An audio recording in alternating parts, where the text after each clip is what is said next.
everybody, and welcome into Rock Rants. My name is Ryan, here with my co-host, Smiggy. And Smiggy, what was life for you like in 2009?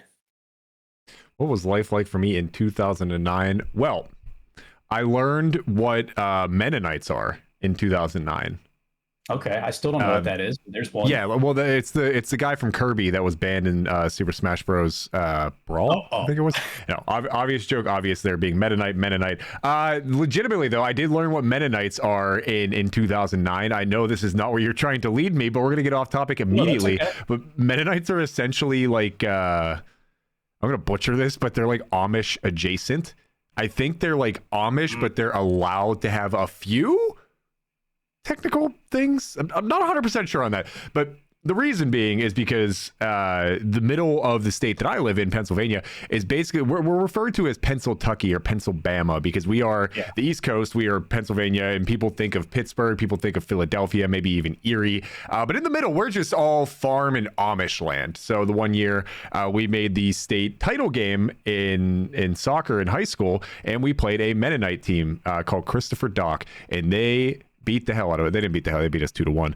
But after the game, I just started flashing iPhones and iPads and stuff. We started a whole culture war there that day, and it's okay. We got past it, and here we are. But that is what my life was like in 2009, Ryan. Why do you ask? I asked because my life in 2009 was high school.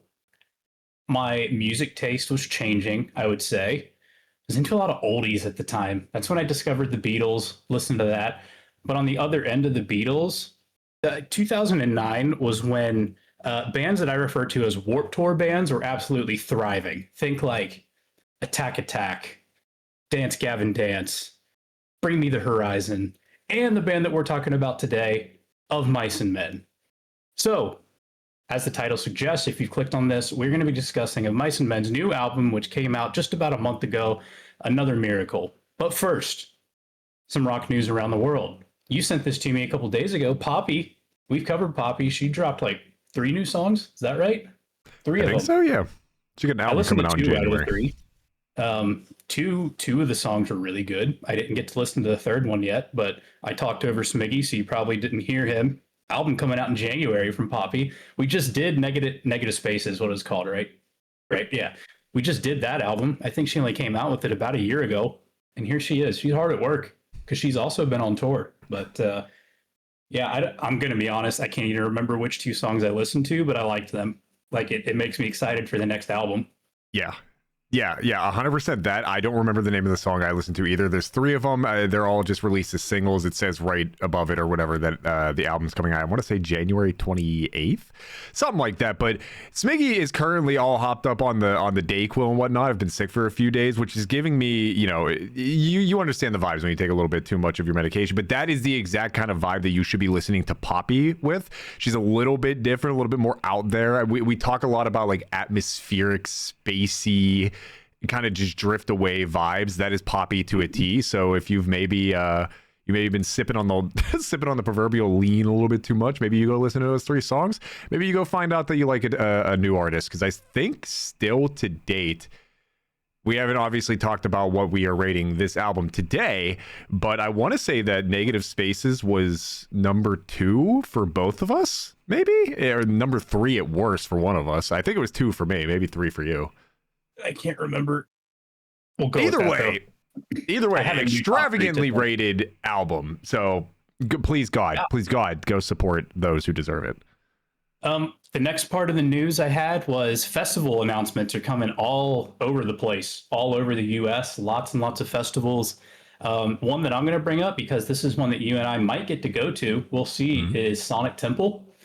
And the lineup's pretty good. I'm not going to go through every single band because we could do an entire podcast episode on that. But some of the headliners this year are My Chemical Romance, Tool, maybe Bring Me the Horizon. I can't remember who the other headliners are, but there's a lot of good smaller bands in there too. And when I say smaller, I mean the ones who go on like earlier in the day, maybe on the smaller stages. I mean, you've heard me mention them a ton of times. Bloody Wood, they're going to be there. I really want to go see them. But yeah, I think the lineups look good, but we might have to cover that maybe next week when I can actually dig a little deeper. Because when we first talked about this in particular thing, oh, let's mention the festival announcements. There's been like 10 of them since then. So I'm going to Yeah, move on 'tis to the the next season. topic. Before we get to Of Mice and Men, the Grammys. Some Grammy nominations were sent out. Some of those include Best Rock Performance, Best Metal Performance, Best Rock Song, and Best Rock Album. So, Migs, I think you and I decided we were just going to talk about the Best Metal Performance category. So, here are here are the bands that got nominated. Dream Theater with Night Terror, Ghost with a song titled, I don't know how to pronounce, I, Lacrima, I think Lacrima. Yeah, that sounds about right. Sleep Token, Emergence, Spirit Box, Soft Spine, and Turnstile Birds. Um, do you want to start or do you want me to start? Because I have strong opinions on this. So I am going to start by saying that rock performance of the year is an interesting category because it can mean a number of things. And to go back to the idea of announcing all of these different tours and festivals and all of that are happening, people may not know that our origin story is Ryan and I met at Sonic Temple the last time we went a few years back. And the way that we met was I couldn't even tell you the band that was on stage. We were there independently of each other. And at some point, the lead singer of the band, I wish I could remember the name of this band, they just stopped singing and they started basically like almost reciting Bible passages because somebody had either like passed out from heat stroke. It was like May or something when we were there. Oh my gosh, I forgot about this. So somebody was basically passed out from like heat stroke or something, and the lead singer of the band that was up there was basically just like reciting rituals to get almost like it was an exorcism to get this person back to life. It was a little bit weird, it was a little bit over the top, but it was kind of cool because you don't know what kind of danger that person might have been in. So naturally, curious minds become curious. I get a little closer, see what's going on. It's fucking Ryan overdosed, hit him with the Narcan, get him back on his feet, and we have a good rest of the day at the festival. You know what I mean, man? That's how Ryan likes to get down, and I thought that was pretty cool. So from there on out, it was pretty much a match made in heaven here. So just figured people might want to know that. So if either one of us were to be caught in that scenario, it would probably be me, not to immediately unveil the lie that I just told. But half of that story, as you can tell, Ryan unable to contain himself, half of that story was true. That all did happen, except for the part where it was Ryan and I didn't hit anybody with Narcan. Yep. So I completely forgot about that until you brought it up. But wow, what band was that? Okay, I'm going to be doing a little research after this to go look at the lineup. It was just like middle of the day. They were on like the outside stage. It was weird. She was legitimately like, "God will not let you die today." I was like, "Oh my god." Yeah. Either way, man. I thought that when you were talking about the festivals, and I knew the time to rip that had passed, but I was like, no, I'm gonna be selfish here. I'm gonna bring it right back to that. No, that's all good. I was kind of speeding through. I remember the first thing I remember from that day, besides us, meeting at the hotel, taking the Uber there and getting through the gates, was I remember seeing Bandmade. It's the first time I ever heard of Bandmade. You and I were like, okay, these guys are awesome. I listened to them on the way home then, once we left the festival. I forgot all about someone like passing out from heat stroke, and she was the singer. Yeah. Wasn't it a female singer? Yeah, woman? 100%, yeah. Okay. Who? Okay. Well, we'll come back to that. Maybe right? next week we'll have the answer for you. That was why, because that was like... Because that was actually just like a wild day. No, nothing as crazy as that, obviously, but like even to the point at the end of the day, we waited like 45 minutes for an Uber to get back to our hotel, and there was just a bunch of shit that happened that day, including finding Bandsmade. But that's burned into my memory, was her basically like doing an exorcism on that person that very likely just passed out from heat stroke or just being too drunk. But yeah, a little blast from the past. Hopefully, we get to see something like that happen again. Maybe. But moving back to these songs that you mentioned for, what is it, rock performance of the year, right? Metal performance of the year. Yeah. I'll be honest. I thought I kind of mentioned this. I want to say it might have even been 2 episodes ago at this point. I can't really remember. But I just thought all of these songs they're good. I don't think any of them were over the top of me. Like, let me just rip right through here. Night Terror, I gave a 7 out of 10. Lacrima, I gave a 7 out of 10. Emergence, I gave a 6.5 out of 10. Soft Spine, I gave a 6.5 out of 10. Birds, I gave a 6.5 out of 10. I didn't think... At the end, I kind of just said, like, if these are the songs nominated for Best Metal Performance, I'm not disappointed, but it also does kind of show me that the game really only has room to grow from here. Because these are all good songs. Like, let me start with... I'll start with one of myself. Let's start with Night Terror here. It sounds like a more polished Metallica in like their Sad But True and in Enter Sandman era. It's been a little bit since I've listened to this, so I can't really follow up with my notes too hot right now. But I apparently thought that at the time.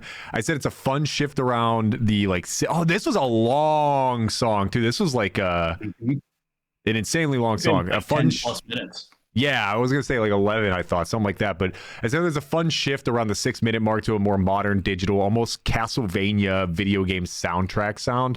There's a beautiful guitar solo in it, and the song overstays its welcome a tiny bit because it just doesn't offer enough variety for a 10-minute song.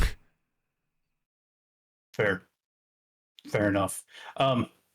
Yeah, I like Dream Theater, but they're not one that I listen to constantly. They are a band on my bucket list to see live just because of how talented they all are.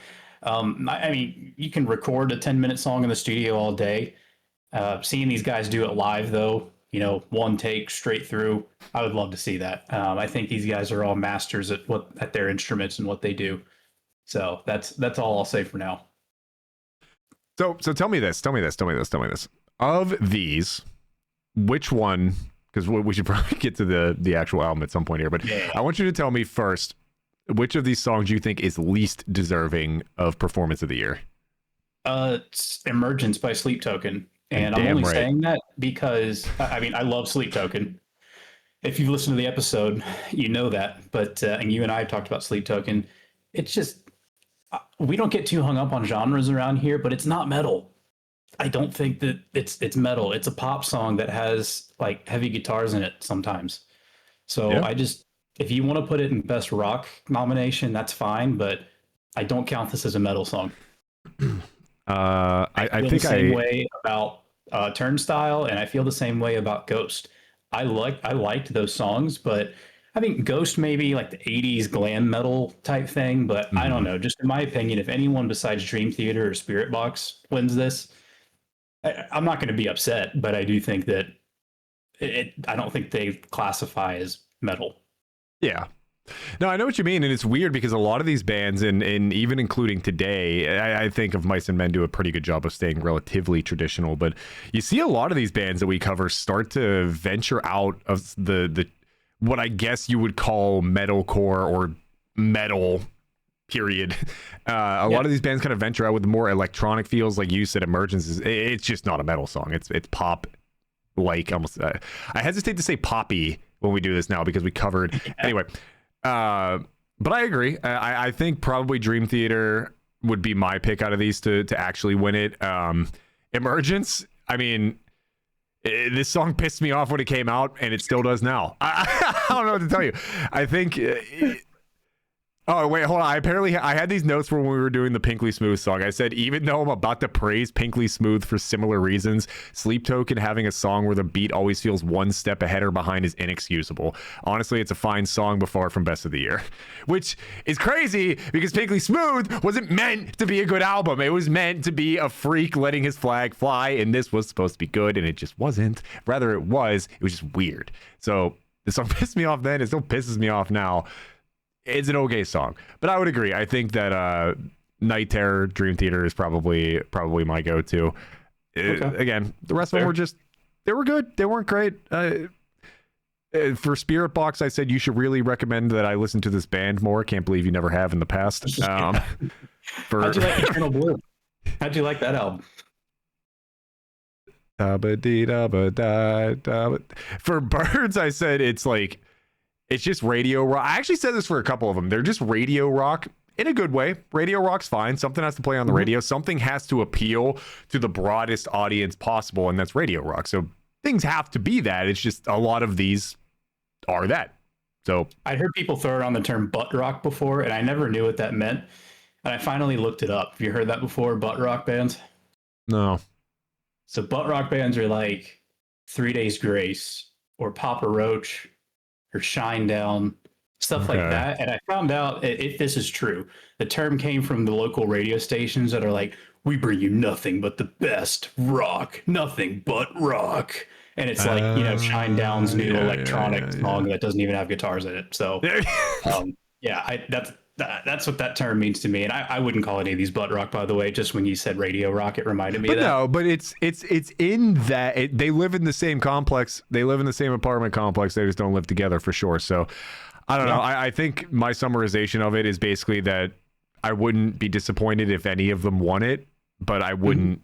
I think there's better out there. But understanding that these are like, much like with any award show, right? Everybody, or at least hardcore fans of music or games or shows or whatever, they're always going to have that more niche, deep cut thing that they think or know is better, but it's just not known by the broader audience. So things like Radio Rock are going to win these kinds of awards, and that's okay. There's nothing wrong with that. But I think, like I said, I wouldn't be disappointed if any of them won it.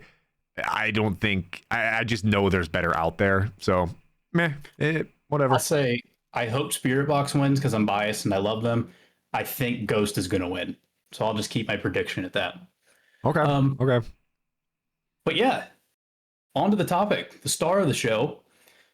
I asked you what life was like in 2009, and that's because that's one of Mice and Men originally formed. 2009. They formed when former Attack Attack vocalist Austin Carlisle left Attack Attack along with the bassist, and they formed of Mice and Men, in 2009. So I think their debut album came out in 2010. Austin Carlisle, who was the lead vocalist, left the band in 2016. And I just want to, I don't know if you looked into this part or not. I know you said you hadn't listened to a Mice and Men album before. But okay, so Austin Carlisle was their vocalist for, let me see, 1, 2, 3, 4 albums. Like I said, he was in Attack Attack before, and he ended up leaving. He said he left because of health issues. He did have chronic health issues where he, couldn't tour, but he was like you got the clean vocals, and then you have like the growls, screams, all that sort of stuff. I don't know, that dirty vocal sounded weird, but that's what Austin Carlisle would do. And Aaron Pauley would do the clean vocals. So anytime you heard the clean singing, it was Aaron. Wait, the guy from Breaking Bad? That's what it sounds like. Yeah, Aaron Pauley. When Austin Carlisle left, I remember people like, okay, who's going to replace them, or who's going to replace Austin, or are they even going to continue? And come to find out, Aaron Pauley, who was doing the clean vocals, is like, it's me. I'm going to do it. On him. At the time, I remember thinking, like, he's going to do, like, both? How is that going to, like, okay. And when they played their first live show of him on vocals, he killed it. And that's who you hear on the album now, Aaron Pauley doing both the harsh vocals and the clean vocals. So I just thought that was really cool that he used to only do the cleans. And then when Austin left, I mean, yeah, he's him. He's just doing both right now. I think it's so interesting because it speaks to a variety that quite honestly can get hidden very easily in the metal scene. So we talked about it a bit with Phil Labonte, the All That Remains vocalist, right? Where we both thought back in the day on songs like Six and This Calling, back when his voice wasn't quite as shot and he wasn't 40 some odd years old or whatever, where we both thought that the normal melodic sounds and the grungy, aggressive growls were two different people. And they weren't. They were just him the whole time.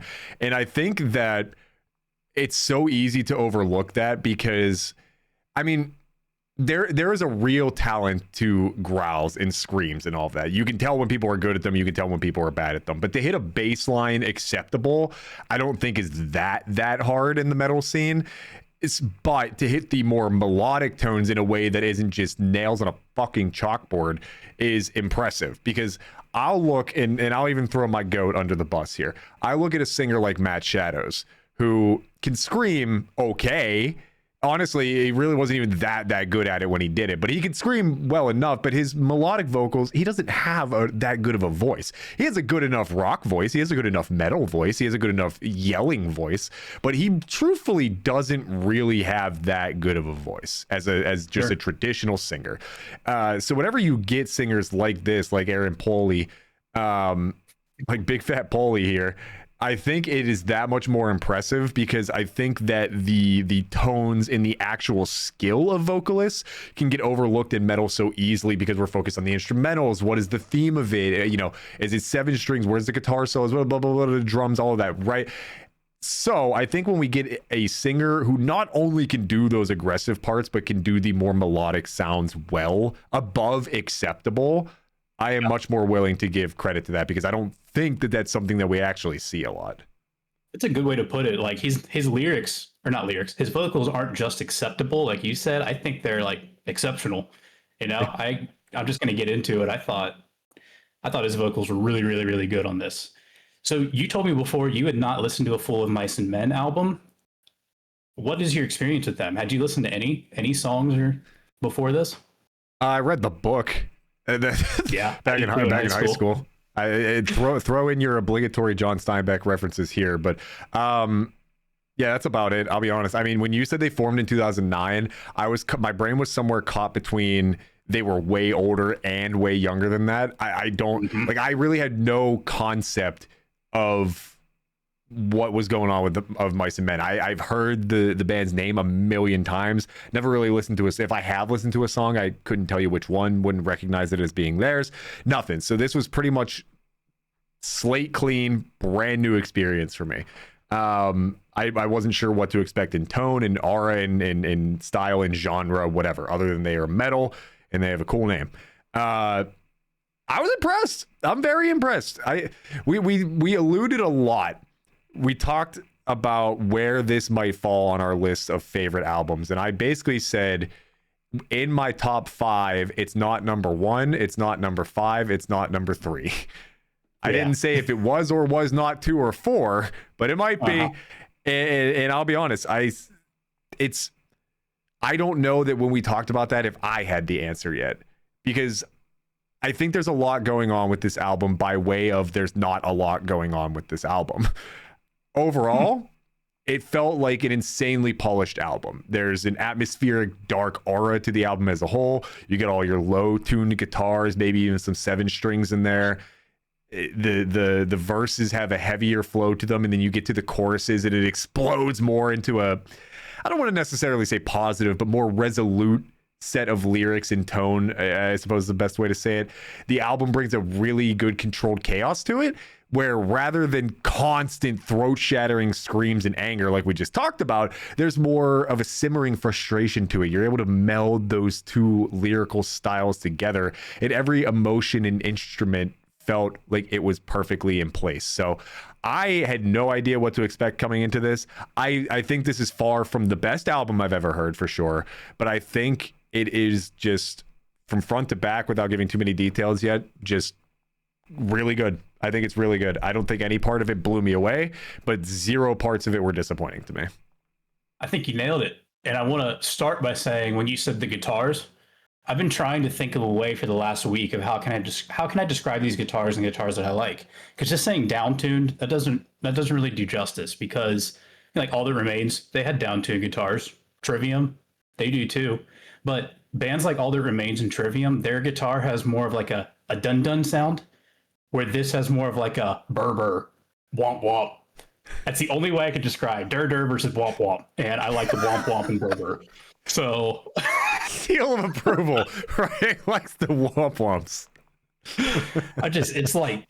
It's like thicker, you know?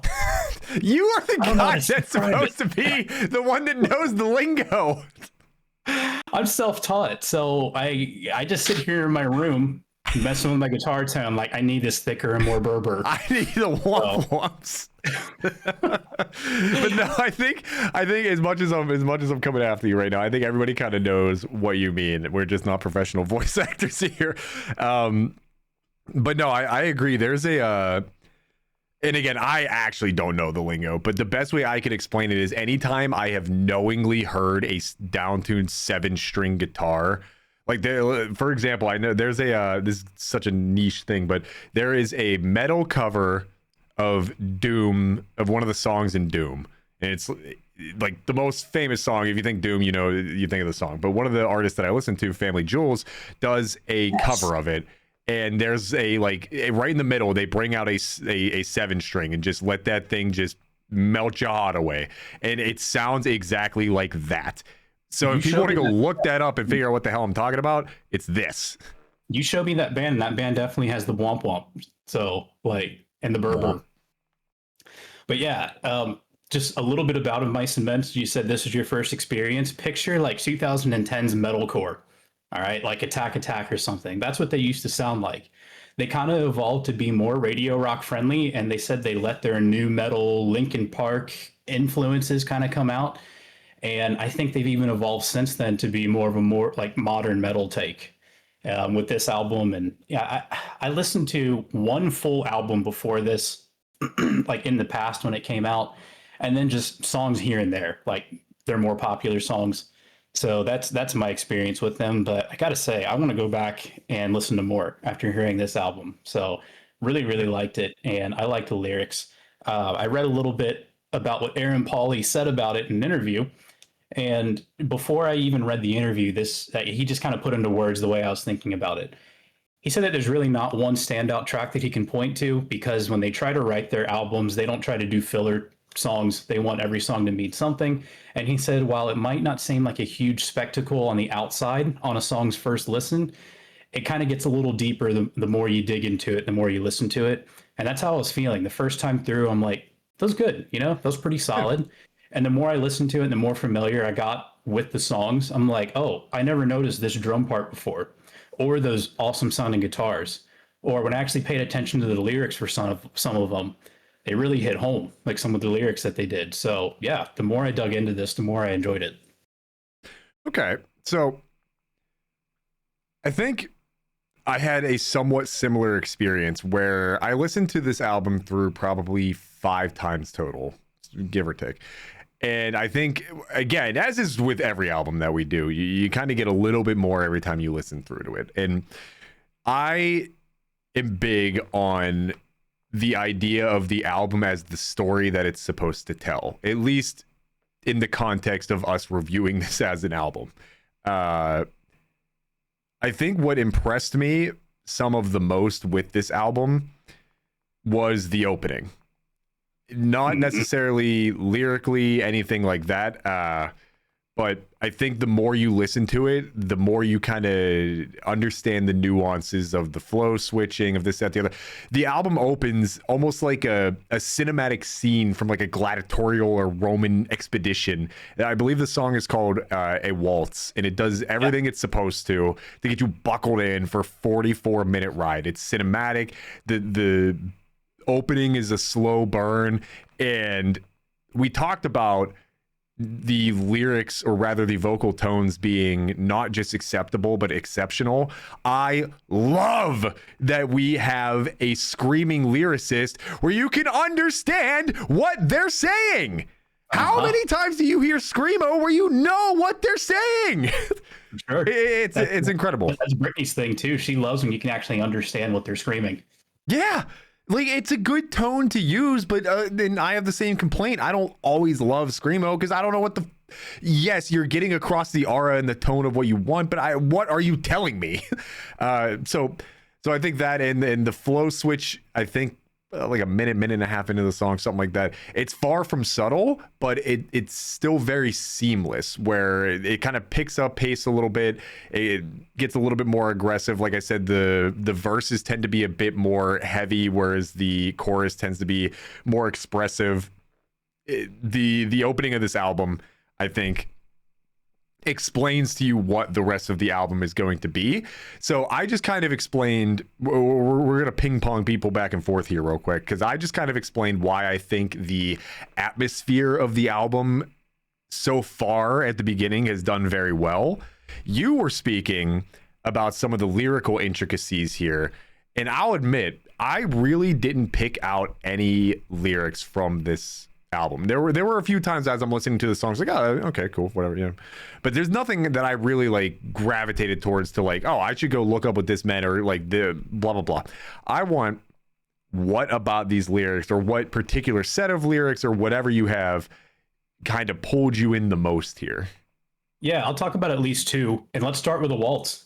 So I'm glad you brought that up.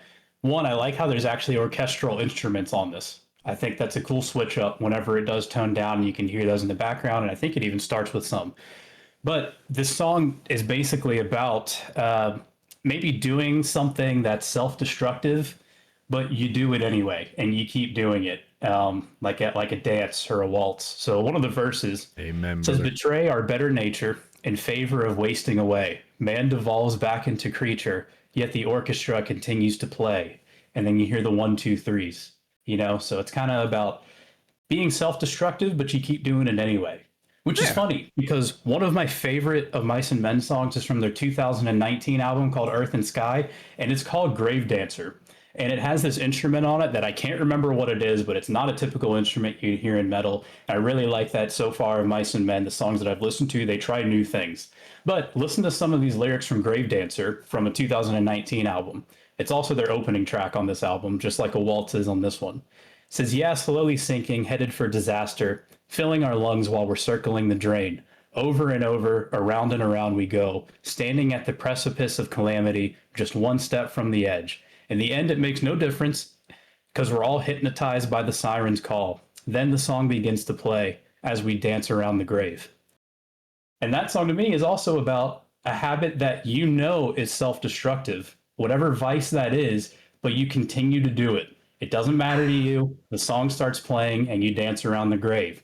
And to quote Dr. Doofenshmirtz from Phineas and Ferb, wow, if I had a nickel for every time of Mice and Men open their album with a song about self destruction, but doing it anyway, I'd have two nickels, which isn't a lot, but it's weird that it's happened twice. It's weird that it's happened twice. I not. Man, shouts out Doofenshmirtz. Not who I thought would make a cameo appearance on Rock Rant starring your favorite podcasters, Smiggy and Ryan. That's right. Dr. Doofenshmirtz. So Smiggy and Doofenshmirtz. Yeah, so obviously I think if you just listen to those lyrics once, you kind of know what the intent of the idea behind it is. I think that is truthfully one of the most interesting topics in the world. It's so bland, it's so overdone, and it's so baseline understood. But I think I could spend a lifetime talking about the self-destructive habits of humans and the ideas of how we crave this structure or this repetition or this familiarity to the point where let's take an extreme example, drug addicts, right? Like you hear people all the time, why do you still do heroin? That's an extreme one again, but it's like, well, that's all I've ever really known, or I'm scared of what life is like without it, or it's just become part of it. Or let's just even go to alcoholics, right? Because that's like a more mainline, realistic, legal, quote unquote thing, where it's like, well, why do you do this knowing damn well that your liver's being destroyed, or that you're hungover every day, or whatever the millions of copious reasons that you shouldn't have the vice that you have? And the answer almost always is familiarity and structure, because something can be part of your life for so long that you don't know or don't want to know what it's like without it. I'm sure we've all dealt with things like this in our life. I know for damn sure I have. And I think it's just one of the most fascinating topics as human beings that we can discuss, because everybody baseline understands that this demon is probably within all of us to some extent, and yet nobody finds a way to fucking fight it. And so I think that's fascinating that they chose to do this twice. And I wonder, because you even mentioned how they kind of like broke away from a little bit of a Linkin Park feel. And of course, all metal tends to gear towards, this is not a wedding ring, by the way. I'm fucking around with a ponytail holder. Yeah. I really, like, I put this on, I was like, wait a minute, that looks like it could be a thing. Yeah, we drove to Vegas. But basically, I wonder if years down the line here, because it's tough. All metal tends to take a turn towards the aggression, towards the darker sides of life. We just covered Pinkly Smooth, and I was like, this is a fun carnival ride full of whatever. And you're like, the first lyrics of this song are, I sold my brother to the devil. And I was like, oh, shit. That's not fun. But metal can always kind of take a turn towards that. Just subject matter. It's how it goes. But I wonder if they have so chosen to use this particular thought train twice if years down the line we're going to see another Poppy, another Chester Bennington, and I'm not saying to the point where we lose another life tragically or anything, but I'm saying to the point where we learn that their music is coming from a suffering or from a life experience or something like that. And shockingly, or not shockingly, but I don't know what the word I'm trying to figure out here is, but basically I wouldn't be shocked to learn that that is the case, because I think this album was produced so well, and the lyrics, or at least again for me, the tone feels so genuine, and the whole album carries through so seamlessly to an extent that you can only produce and direct things to be so clean, but you have to feel that genuinity in the singer's voice, in the guitarist's riffs. If you're not doing it for love of the game, people can tell. And you could tell in this whole album that they clearly were about what they made music about. So I'd be curious if down the line we learn that there was some troubled pasts here. Hopefully not, but that does tend to kind of be the case with bands like this. I don't know much about the members in this case. I know when we do like System of a Down, Scars on Broadway, Avenged Sevenfold, you and I have had a little bit of knowledge about the band members themselves. This is like one of the first times I don't know much. Like, I don't know if they've struggled in the past or not, and they've already opened up about it. But yeah, you're right. If they've made at least 2 songs about it, I'm gonna have to go look at all their other album openers, see what they're about. Maybe I'll have like 4 nickels. But yeah, so that one stood out to me. Oh, go ahead. No, go. Keep going. Oh, and I was just going to say the other one that stood out to me is that song Safe and Sound. So, yes. I have an Unknown shirt on that says Pokemon in Unknown speak. Nice. But yeah, so I actually, to just jump right to it, I had 2 favorite songs on here. Okay. Couldn't really distinguish which one I liked a bit more. I liked them both for a little bit different reasons, but it was Troubled Water and Safe and Sound. There is an instrumental piece, or like one of the tracks in Safe and Sound. It almost sounds like almost like you're popping little water bubbles in the background, kind of is the best way I can kind of think of it. It's just like one of the pieces. It's just like one of the instruments you hear. It's not in the whole song. It's just parts of it. But whenever I heard it, I was like, "Ooh, this is fun. This is scratching some weird itch that even for the minute parts that this is here, it feels like it brings something together that at least caught my attention. So that has to mean something." I had to have listened to the song probably 20 times by now, and I didn't catch it. The more you pay attention, there's little things that you can dig into in these songs. So, and I have it playing in my ear right now. So if I figure out what part this is at, imagine it's actually in Troubled Water and not Safe and Sound, and I just mixed the songs up. But either way, so I actually also picked that. But what say you as to why you picked it? You want the long or short version? Because I can go on a rant. I can go on a rock rant right now if you want. Okay. I'm going to read the first verse, and then I'm going to get into it. This might take a minute. Yeah. He says, "Say hello to celestial bodies. As you make your way to us, did you feel us pulling the thread that was wrapped around your legs from the other side? Were you afraid to come down?" So that's the first verse. And I've gotten into this before. Both of these topics, actually. I love the ethereal, floaty, space and time kind of topics when it comes to lyrics or movies or whatever it might be. I've also talked about how I basically grew up like evangelical Christian, and even though my beliefs have changed a lot since then, I'm definitely, things have changed. I still believe in God. There's a part that stood out to me even from when I was younger, where God says, "Before I knew you, before I knit you in your mother's womb," which to me means that we've all existed out there somewhere. It's before we were born here on Earth. Apparently, we've been floating around somewhere. I found out that Aaron Pauley wrote this song, and by the way, I don't think like Of Mice and Men is a Christian band or anything like that, but there's definitely some spiritual elements in here. I found out that he's got like a 3-month-old daughter or something like that, and when he found out his wife was pregnant, he wrote this song for his future daughter. So when he says, "Say hello to the celestial bodies, and did you feel us pulling the thread to like come down towards us?" He's talking about his daughter who's going to be born soon. So it just kind of hit me, being a dad to a father, or a father to a daughter. And like verse 2 where it says oceans dance and the flowers all bloom for you, celebrated by the sun and moon. Did you choose to follow the thread and transform from infinite to such a fragile being, and were you afraid? And the chorus where he says, I hope the stars all sing your name on your way down. Just keep heading towards the glow, and I promise you'll be safe and sound. So there's just something touching to me about, you hear people write songs for their kids, but it was really interesting to me him writing a song for his future child who wasn't born yet coming into the world. So yeah, seeing a little bit of the spiritual side of welcoming Yeah. your child, I really enjoyed it. Yeah, that's, I mean, it speaks to the depth of what this brain is apparently able to create. I mean, again, I didn't get super into the lyrics or anything, but everything you just kind of described, there's a real genuineness to what this album is able to bring. So, did you have anything else from the album lyrically, or just like one of the songs or anything in that realm that kind of stood out to you, or was it really just Safe and Sound? Safe and Sound and A Waltz were the two that stood out to me the most lyrically.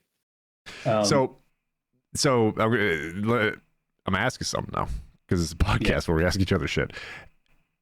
I said that one of my honorable mentions was the song Flowers. Okay. Yeah. And I think, because we talked about Emergence, we talked about Sleep Token a bit. And I said that this song kind of reminds me of Sleep Token's album. It has, like you said, it's not a metal song. Or at least the beginning of it isn't, right? I think it kind of gets more into the traditions of, you know, heavier guitars and all that. But if you just listen to the beginning and then kind of hear the flow of it, there's a lot of it that sounds a lot like the Sleep Token album as a whole. I said lyrically it sounds like a clone, and it operates outside the encampment of traditional metal with the instruments used, and it continues that spacey atmospheric flow. And it's so weird because every time I make a comparison to that Sleep Token album, I say that the compared thing is a good thing, even though I keep saying that the Sleep Token album was not a good thing, or at least is an average thing.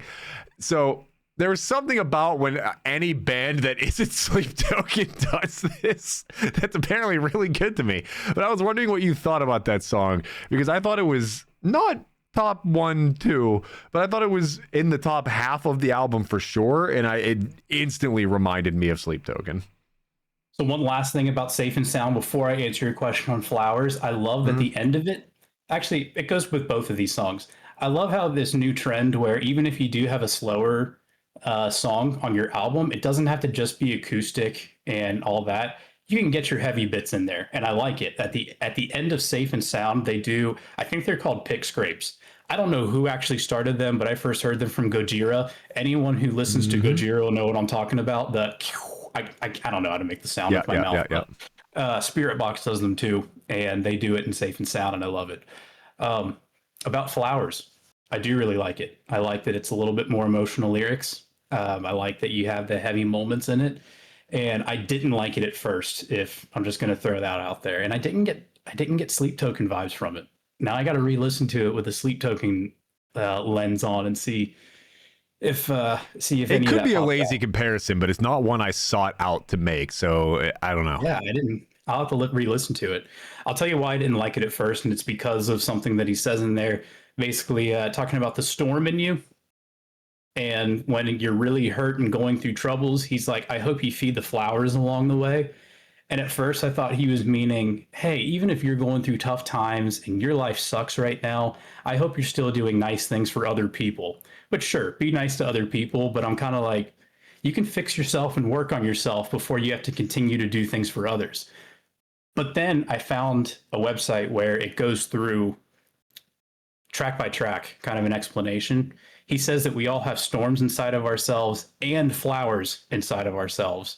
So when he's saying you're going through hard times, pretty much work on yourself, even if it's in other aspects. You know, take care of yourself as well. So that kind of flipped it for me. I like it. Okay, I was gonna say, yeah, I got lost halfway through there somehow, but you got me back. I think, I think exactly what you just said. I'll be honest, I have nothing to add to that. Okay. So we all to the yin, the yang, the black, the white. We do the good with the bad. I'm just gonna say, as far as least favorite songs go, I don't really have one. I think I literally have one, but my explanation for it is it's not a bad song. It's just kind of more bland among a group of much more pungent flavors. Just better ingredients are in there, but it's one that belongs. And the song is Swallow. I don't know. I really don't have anything to say because I'm supposed to say insert bad thing about song here. I don't have anything bad to say about it. It's just a metal song. Period. That's it. It's a middle of the album, although I think this is closer towards the end, if I'm not mistaken. It's literally the second to last song, but this is the kind of song that I would expect to hear just in the dead center of a normal metal album, and it's just meant to continue to get you through the album. And that's okay. Every album needs that. Every album needs that. It just makes it the most bland for me. So I have nothing bad to say about it. I just don't necessarily have anything good to say about it. So that by default kind of put it at the bottom for me. I agree with you. There's no bad songs on here, but that one definitely is average. I'd say, yeah, probably that one too, or somewhere in between. The one right before it, I also think is pretty just okay. Not bad. It didn't really do much for me, and that's fine. Someone else who listens to it, they might really enjoy it, but I agree with you. I didn't think it was that great. The other song, another one that stood out to me was Hourglass. I thought that one was really, really heavy, and it talks about death, which I think is something that everyone thinks about and is concerned with at one time or another. Maybe you constantly are, but yeah, Hourglass I thought was really, really good. Just heavy and yeah, talks about a pretty like a deep topic that affects everybody. Yeah. So I'm going to run through my list of cons here, the bad parts about this album, because honestly, I think a theme and Saul said this much to us after we did the Maneskin episode. He said, it's good that you guys have a more straight man like you who kind of is better with the information, a better researcher, not homosexual, I think is what he meant literally.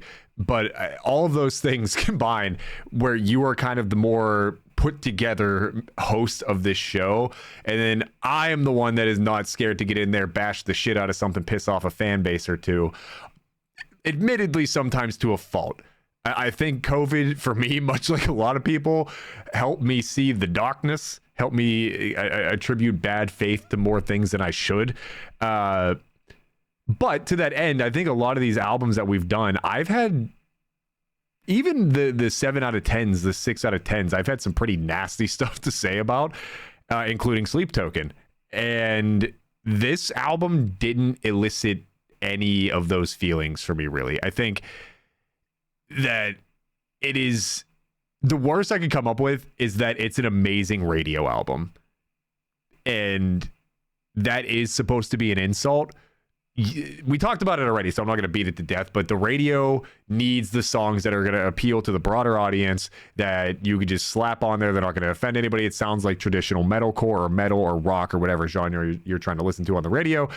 But that does mean that it can be safe to a fault sometimes. It doesn't really take any risks. It can lead to some songs sounding relatively similar. Like if you listen to the chorus of Safe and Sound and then listen to the chorus of Parable, if you really listen to it now, knowing I just said that, you're going to hear enough differences to tell me to go fuck myself. But if you listen to those two, you can see that there were similar ideas going on there. With that being said, the album knows what it wants to be, and it nails that. So I think I'm just kind of judging it from a place that's not really necessary. I don't think it failed to take risks. I think it just didn't try to and didn't need to. So the worst I can come up with is that it is a radio album, but that's fine. It's a good radio album. So I want your take, if any, on what made this album take the points away from it being a 10 out of 10. I think the Mice and Men songs that I've heard on this album and outside of it, they're really good when they take risks. I've seen one miss, and I wouldn't even call it a miss. They have one song, I can't remember what it's called, but basically in the chorus, they say 3, 2, 1, boom a lot, which I think is kind of corny, but it's unique. I still remember it, even though I listened to the album like 5 years ago. But I think they're at their best when they're taking risks, like the Waltz or a waltz song, where they have the 1 2 3s and the orchestra and all that. I think when they slowed it down on Safe and Sound and Flowers, that was unique and stood out. The song Grave Dancer that I brought up before, they have, like I said, I can't even remember what instrument it is, but it made it sound so spooky. That album, I remember, came out in the fall, and I can remember listening to it in my car when it was like 60 degrees out and, fall's in the air and it's spooky season, and they played that song Grave Dancer, and like, this is great. I think the downside is when they play it too safe. So when you call it a radio album, and maybe that's them playing it on the safer side, that's fine if you want to get your safe songs in there, but I think it can sometimes be a fault just because of how creative these guys can be. Yeah.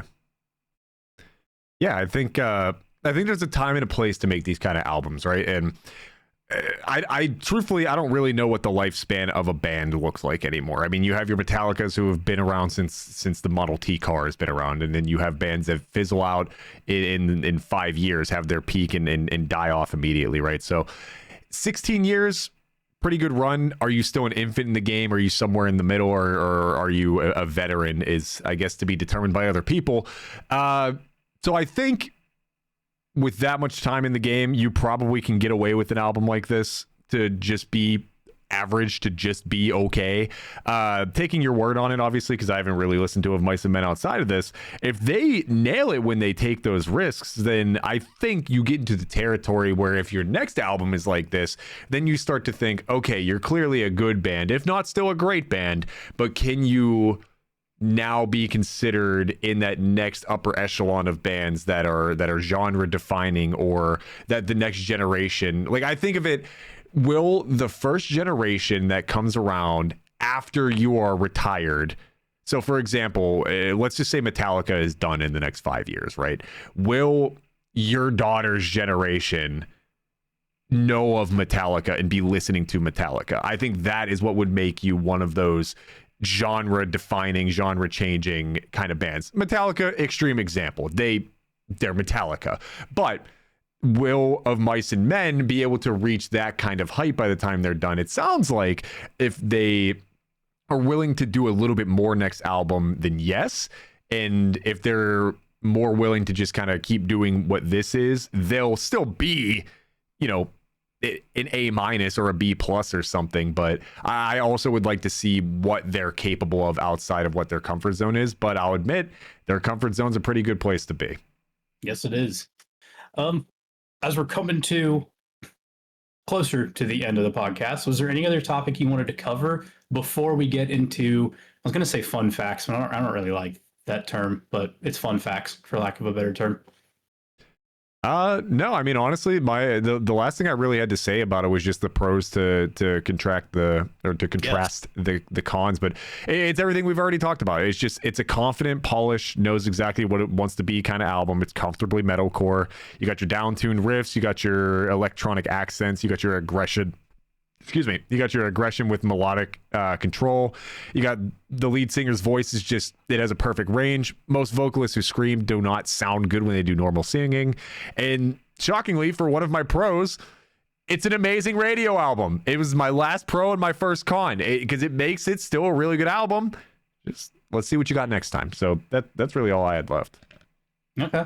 Yeah, when I listened to Earth and Sky when it came out in 2019, I liked it. But when their next album came out, I didn't listen to it, if that tells you anything. This one, I'm looking forward to their next album. Looks like they put one out every 2 years. I will definitely be listening to the next one. So we'll put it that way. The song Wake Up, which was another one of my favorites. They did a track by track breakdown and just giving little tidbits of what the songs were about. For Wake Up, this is what they said. This song to me always This song to me always feels like soaring over a vast expanse. There's always a song on every album that's working title is Alanis, due to our love of Alanis Morissette. This was our Alanis for this album. We even asked her if she'd be featured on it, but her management declined. Maybe next time. And all I have to say is, it would be awesome to hear an Alanis Morissette feature on Of Mice and Men. No, come on, dude. Oh, we need management to step it up on that one. That would be divine. Yeah, something else that I thought was interesting was the song Contact. It says, this is our UAP NHI song, aka we believe in aliens and think it would be cool to be abducted. Disclosure is imminent. We're here for it. The song even features some historical samples, binaural audio, hidden messages, and backwards masking. This was a fun one to go sort of nuts on. This So, is interesting now because I mentioned a little bit about the idea, and I'm drastically jumping into conclusions here, but I talked a little bit about the idea of, you talked about when their openings were the theme of your vices and not being able to let go and this, that, the other. And then jumping to, yeah, man, if the aliens are coming, let's see what you got, man. Like, I want to know. Maybe now I'm drastically jumping to the side of maybe they're just weirdos that literally think different than most normal humans will allow themselves to. So maybe they're just more interested in the more interesting sides of life. could be. Last fact that I have, and I heard this on a podcast or a show somewhere. I couldn't find the exact one, but I'll go back and find it. The Joe Rogan experience. Yeah. The band that I mentioned on here before, Islander, that I really, really like. When Austin Carlisle left in 2016, Austin Carlisle and Islander singer Mikey are friends. When Mikey was going through a hard time on if he should continue in Islander, Austin Carlisle basically told him, I can text people right now and you can be my replacement in Of Mice and Men. However, that means Islander goes away forever, and Austin Carlisle pretty much encouraged him to stay in Islander. But I just thought that was interesting that if things had gone a little bit different, Islander would be no more, and Of Mice and Men would have had Mikey as their singer. So kind of a what if scenario situation there. A wild what if, because it seems like it kind of worked out for both sides, right? Like, yeah. I mean, Islander, you speak very highly of them very often, and then of course of Mice and Men, we're reviewing what tends to be a pretty damn good album here. So a what if that would be curious to see for sure, but it almost seems like it's one of those that's better left untold. For sure. But that was about all the facts that I had for it. There was only one review that I saw from Kerrang. They gave it a 3 out of 5. So when I could only find the one review, I went to good old Reddit and wanted to see what people were saying about it once it came out. And if you did like a Control F search on the thread when this album came out and searched the word solid, it probably would have popped up 300 times. So the thing that I saw the most people say about it was, this is a solid album. Yeah. So take that at what you will. Yeah. It's not often that me and the Redditors can dap each other up. But I think for better or worse, whatever that might mean, that I agree with them. So, I mean, even like a 3 out of 5, I know it's technically a 6 out of 10. That feels appropriate. Solid, which to me feels like a 7, 7.5, 6.5, somewhere in that, feels appropriate.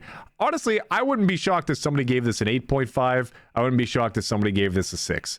It feels anywhere in that range, depending on what you're looking for, or what your personal preferences are. But I think reviewing this in the manner of which we are supposed to, which is what is its place in the metal scene, and how does it do within the genre? How does it try to push a few boundaries? Do the lyrics sound good? Everything that we've been doing for 15 episodes now, I think, maybe, I don't know. I give it a 7.5. Solid. That I don't really have anything else. I mean, I said, what the pros were, I said what the cons were, and it's just exceptionally what it's supposed to be. It's a comfortably metalcore album, and it has a fun atmospheric theme to it. Like you said, you can picture the aliens coming down in whatever song that was again, and the instrumentals are great. They don't push the boundaries near enough, but they also didn't A, need to, or B, seemingly even try to. So I think the next step needs to be, I don't need to see an album of 12 songs that are all, out of left field. But let's say you have a 10-song album. Give me 3. Give me 3 that are a little different. Give me 3 that push the boundaries a little bit, and I'll be happy. But overall, solid album. If you're looking for a metalcore album, this is great. If you're looking for clean vocals, this is great. If you're looking for great instrumentals, this is great. 7.5. Yeah. Hey, I think that's more than fair. That's solid. My younger sister would be really mad if she heard me say this, because back in like 2010, I was in like I said, my oldies phase, the Beatles, Led Zeppelin, Black Sabbath, all of those bands. she loved Of Mice and Men, Bring Me the Horizon, Attack Attack, all of those groups. And we make fun of each other for it. She's like, why don't you listen to something current? I'm like, why are you listening to those emo groups? Even though I secretly listen to all of them too. Yeah. Um, yeah, Of Mice and Men was one that always stood out to me even back then. So yeah, she'd be like, okay, you're sitting here praising them like this when you used to make fun of me. Yeah. But yeah, this album's an 8.5 out of 10 for me. It almost got a 9, but when we were talking about how some of them doesn't really push the boundaries too much, which is okay, you know, not really formulaic, but it wasn't doing anything too crazy. It bumped it down half a point, but yeah, 8.5. Now you don't have to give yours unless you want to, but out of the albums we've reviewed and just ones that have come out, you know, this year, last year, just in recent times, I got Baby Metal at 1, Bloody Wood at number 2. This one's my third. It's my third favorite album that's come out this year for sure. I think I got Baby Metal at 1 still for sure. I think I got the Smiggy Ryan Christmas special at number 2. And then I think legitimately, I think I got Baby Metal at 1 for sure. I think I still got Poppy at 2, Avenged Sevenfold at 3. I think this probably takes 4 though. It's somewhere. I think it's in the top 5. I know I said it's not 1, 3, or 5. It might be 5. I think it's probably 4, but I think it gets in there. I think it clears. It would never. I think the way I'm going to look at this album going forward is if a song from it comes on, I'm probably not turning it off. But I don't think I'm necessarily like maybe every once and again, because I tend to do that with the albums we review here now. But every once and again, maybe I'll come back to it on my own. But I think if a song comes on, I'll leave it on. I don't think I'm really going to bother to go back to this album necessarily. But it does make me more interested in listening to Of Mice and Men as a whole. So to answer that question too, I think if anybody is in my position where you've not necessarily heard the band before and you're wondering, well, am I mouse or am I man? What in this game of cat and mouse we're playing? Be both. Give it a try.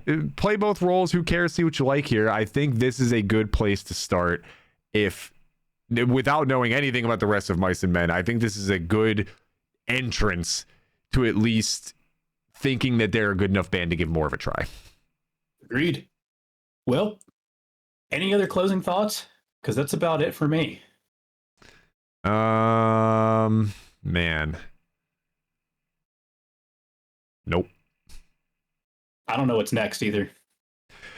We've been bouncing around a few ideas of some different formats because I mean we're only whatever I just said earlier, probably like 15 episodes or something like that in. Where the hell did I put this in our thing? But basically, we are going to try and like refresh the format on occasion. At the core of it, this will always be exactly what we're doing right here, right now, which is just an album review podcast. Let you know what's coming out and what we think of it, and just if you guys should give it a try. But we even have some things coming down the pipeline, like a battle of the bands, where we both pick a band and debate who had like a bigger impact on music or whose most recent album is better, even down to individual artists. So picking something like I talked up the Rev to the death of it, and you talk about Darren Malakian a lot, so we could even compare those two. Some things like pick a handful of guitar solos and see if the other person can guess whose solo it is. Tier lists, the history of all of these different kind of things, right? So maybe one of those things will come down the pipeline. Maybe we finally do Bloody Wood because we were supposed to do that for about a month now. We'll see. On this one, you guys don't get to know. So maybe we come with some fresh format. Maybe we come with a review of Bloody Wood. Maybe we come with a fresh format of something for Bloody Wood. So either way, we'll find out. But this was Rock Rants of Mice and Men. It is another miracle that we're actually going to post an episode, not with a full month-long break, just really close to it. And maybe one day we'll get better, and maybe we won't. Who knows? We'll all find out together.